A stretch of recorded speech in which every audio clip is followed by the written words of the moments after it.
हरिवंश महाराज जी, आपके चरणों में कोटि कोटि प्रणाम।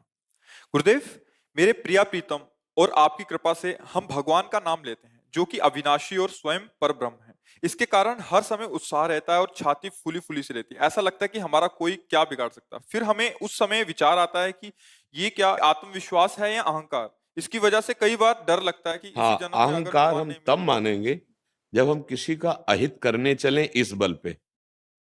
वो भक्त हो नहीं सकता।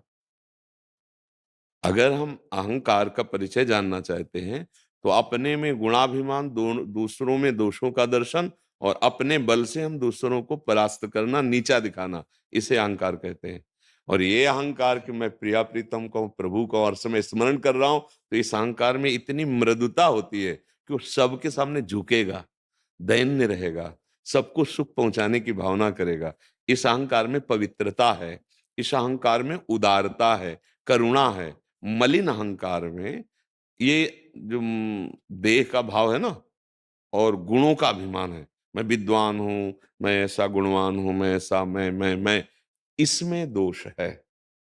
लेकिन प्रभु के जैसे हम अपने लोग कहते हैं, मेरी महारानी श्री राधा रानी, हमारे माई श्यामाजू को राज, तो इसका मतलब थोड़ी है कि ये अभिमान से हम दूसरों को द्रोह करने, नहीं, दूसरों के सामने और झुकना आ गया। इस अभिमान से मुझे दूसरों को बांटना आ गया।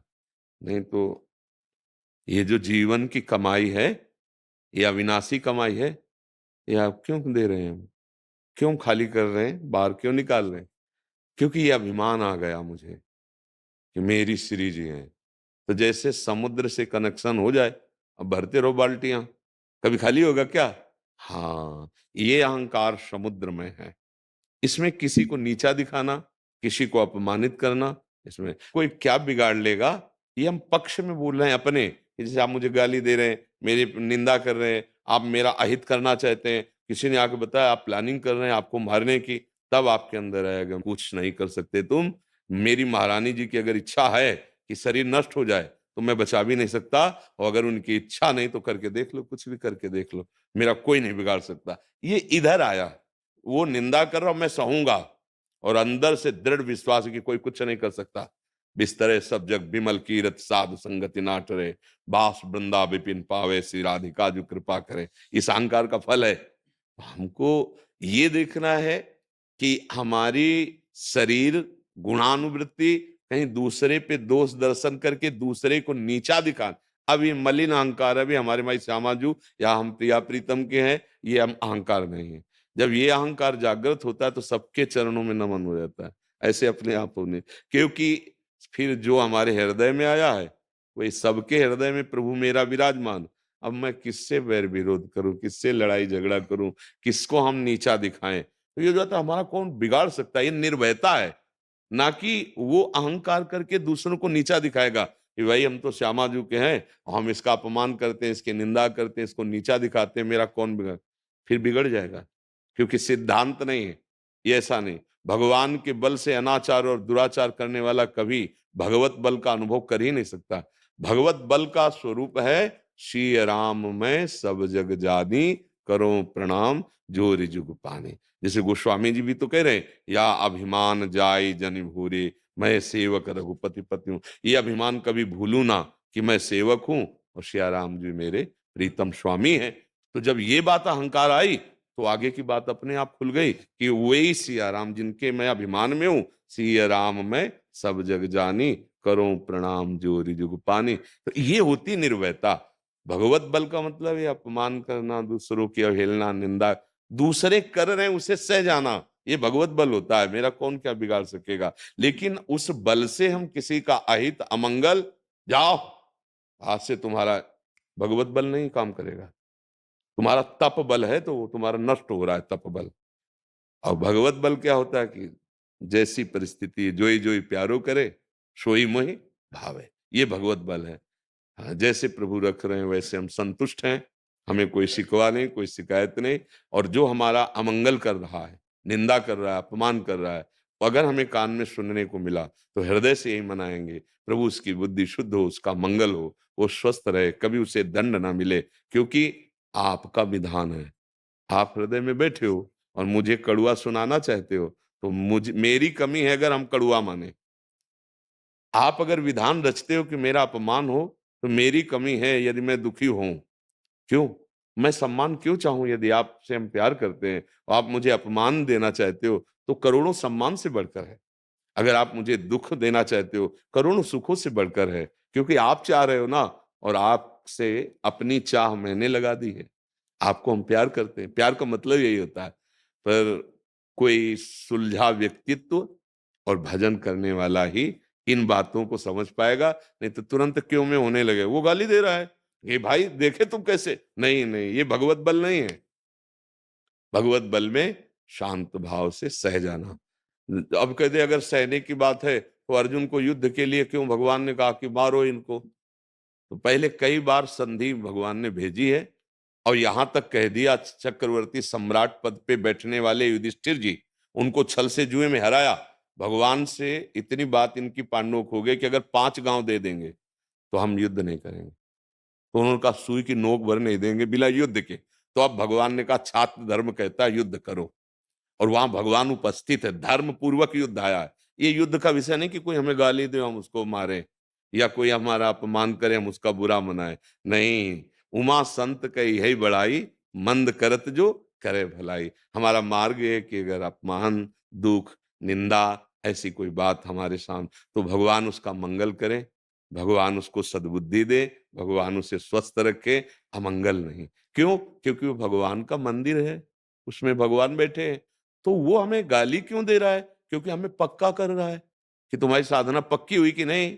जैसे कुम्हार मटकी को बजा कर नहीं दिखाता, देख लो बिल्कुल पक्की है। ऐसे ही भगवान अपने भक्त के हृदय की स्थिति समाज को दिखा रहे हैं। अपमान कर रहा है, गाली दे रहा है, वो कह रहे हैं तुम्हारा मंगल हो, तुम स्वस्थ रहो। अब संतों का तो बहुत विशाल हृदय होता है। साधो निंदक मित्र हमारा, संतों ने कहा है ए भाई, ये निंदा करने वाले मेरे मित्र हैं। बोले कैसे हो सकते हैं मित्र? तो बोले बिना डंडा के झंडा नहीं फहराता, नहीं फहराता ना, ये डंडे हैं। अगर भक्तों का विरोध करने वाले ना होते तो कोई जानता ही नहीं कि भक्त कितनी ऊंचाई पे है। जब जहर पिलाया गया, उनको मारने की कोशिश की गई, और वो अपनी निष्ठा में तब लगाया, क्या भक्त है। जैसे प्रहलाद जी, मीरा जी, बड़े बड़े महापुरुष। तो क्या हुआ, इस इनके भक्ति के झंडे को फहराया किसने? विरोधी पक्ष ने नहीं फहराया। यार डंडा तो चाहिए ही झंडा फहराने के लिए। तो अगर भगवान डंडा तैयार कर रहे हैं, तो दुखी होना है क्या? नहीं, ये भक्ति की निर्मलता है। अब फहराएगा विमुख रूपी डंडे के ऊपर भक्ति का झंडा। मीरा जी की महिमा हम क्यों गाते हैं? उनके इतने विरोध पर भी उन्होंने गिरधर को प्राणों से प्यार किया। मेरे तो गिरधर गोपाल दूसरों न कोई। प्रहलाद जी पहले भक्तों की गणना में, जहां भक्त नाम शुरू होता है, तो पहले प्रहलाद, नारद, नारद जी गुरु हैं दूसरे नंबर पे। पर पहले प्रहलाद 5 वर्ष का बालक, और इतनी निष्ठा कि त्रिभुवनपति हिरण्यकश्यप क्या क्या विरोध कर रहा है, पर वो कभी शिकायत नहीं की, ना प्रभु से बोले और ना हिरण्यकश्यप से बोले इस विषय की मुझे क्यों कष्ट दे रहा है। और जब पूछा तेरा भगवान कहाँ है, तो उनका तुम्हारी तलवार में, तुम में, खंभे में जिसमें बांध रखा है। तो खंभे से भगवान प्रकाशित हो गए। भक्तों का एक अध्यात्म का एक अलग मार्ग है, जो संसारी जन नहीं समझ सकते। संसार का आदमी तो यही समझता है कि अगर ये आज हमको गाली दी और हम चुप हो गए, तो कल ये हमको और परेशान कर देगा। अध्यात्म क्या कहता है, आज इसने गाली दी है, कल हम प्रार्थना करेंगे कि इसकी बुद्धि शुद्ध हो। अगर ये कल भी गाली देगा, तो हम कल भी प्रार्थना करेंगे भगवान इसका मंगल करे, इसकी बुद्धि शुद्ध करें। ये बहुत थोड़ा नीचे की धरा की, ऊपर की धरा में वो साक्षात भगवान को देगा। ए अब चाहे जितना तुम नाटक करो, छुप नहीं सकते यार, तुम ही हो मेरे प्रीतम हो, बस अंदर से मुस्कुरा रहा है। बस एक संत भगवान को 2-3 चोर मिले। अब उनकी झोली में गीता, भागवत, ये भगवान की छवि, यही सब होती। ढूंढा, जब कुछ नहीं मिला तो उन्हें गुस्सा आई, तो एक ही उठाई, ईंट उठाई, खोपड़ी मार दी, तो खून बहने लगा। अब वो चले गए, इतने में गाड़ी से डॉक्टर जा रहा था, उसने देखा संत के खून बह रहा, गाड़ी में बैठाला, अपने अस्पताल ले गया, पट्टी बांधी, और उनको पवाने के लिए दूध लाया, और कहा बाबा कई लोग एकत्रित हो गए, सच्ची बताना तुमको किसने मारा, तुम जानते हो? बोले हाँ। किसने मारा? बोले आपने। अरे बोले बाबा, मतलब आपका दिमाग सही काम कर रहा है। बोले अब नहीं भुलावे में डाल सकते, आप ही मारे, आप ही उठा के लाए, आप ही दूध पिला रहे हो, अब आपके सिवा कोई नहीं है। वो डॉक्टर के होश उड़ रहे थे कि समझ रहे। तब वो जब व्याख्या करके बताया तब समझ में आया, आपके सिवा कोई नहीं, आपका ही खेल चल रहा है। और भगवान भी कह रहे हैं मेरे सिवा कोई नहीं, मत्ता परतरम नान्यत् किंचित् अस्ति धनंजय। अब ये मार्ग कैसे संसारी आदमी को समझ में आएगा?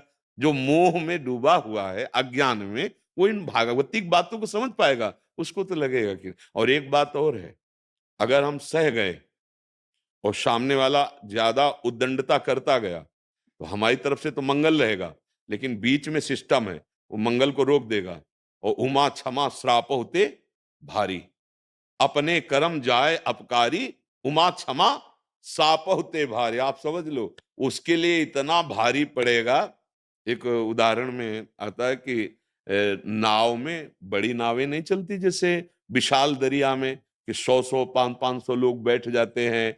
और तो उसमें एक उस संगीन लेके चलने वाले, जैसे पहले होते थे कि वो चाकू लगी हुई बंदूक ऐसे ना, तो 2 सरकारी कर्मचारी भी थे और एक साधु अपने शिष्य के साथ बैठे थे। और उनके बड़े लांग बूटे से तो ऐसे जूता मारा ऐसे, ए हट, अब बाबा जी की वक़्त तो कोई भक्त समझेगा। तो अब वो और शकीले पास में गुरुजी और सब सटे बैठे थे, जगह थी नहीं। फिर ऐसे पैर की ठोकर मारी, कई ठोकर मारी। अब जगह हो तो वो बेचारे सहन करते रहे। एक थप्पड़ मारा कस के, क्योंकि पदाभिमान होता है ना, अब वहां कोई बोल तो सकता नहीं। वो शांत ऐसे बैठे रहे। जब नाव पार हुई तो कुछ पानी ऐसा होता है जिसमें नाव नहीं चल सकती। मान लो इतना इतना पानी है, अब नाव तो उसमें चल नहीं सकती। तो अब वो जूता मोजा पहने थे तो उसी बंदूक को ऐसे लगा के छलांग लगाने की कोशिश की। वही जूता जिससे ठोकर मार रहे थे, पीछे फिसला और वो चाकू उनके ऐसे, एक संत ने घटनाएं बताई थी, चाकू ऐसे पूरी घुस गई और बस वहीं। तब जब गुरुदेव उतरे तो उन्होंने बहुत डांटा कि अगर 2 शब्द बोल देते तो बच जाता है, तुम पूरे सह गए, बोले नहीं ना, ये भगवान को पसंद नहीं आया, तत्काल दंड मिला। साधु अवज्ञा तुरत भवानी, कर कल्याण अखिल के हानि। तो उमा समा क्षमा साप होते भारी। अपने को एक नहीं मनाना है कि उमा क्षमा साप होते भाई, अपने को यही मनाना है मंगल हो। तो उससे क्या होगा, मेरा भगवत भाव हो जाएगा, मैं परमानंद में डूब जाऊंगा।